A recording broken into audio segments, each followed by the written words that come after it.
Hello and welcome to 3D Printed Soup, the name you get when you break up with your last channel and realise that all the good names are gone.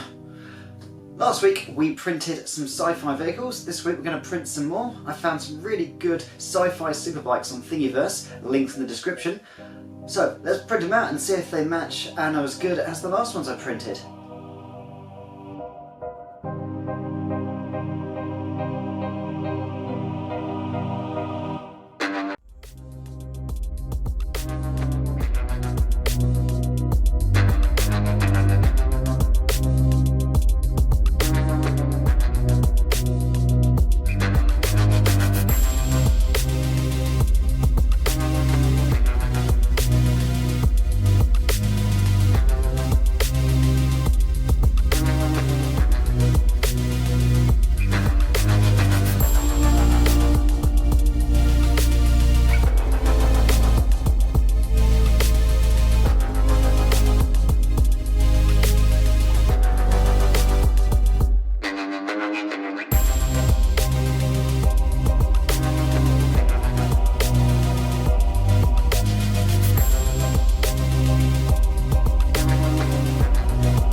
So yeah, these little guys turned out fantastically.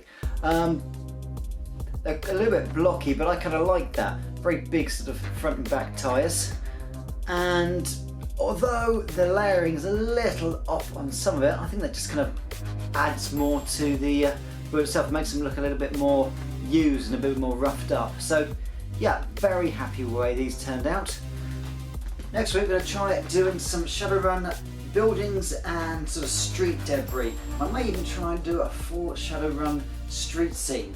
So don't forget to like and subscribe. Click the notification button, it will tell you when my next uploads happen. Thanks for watching.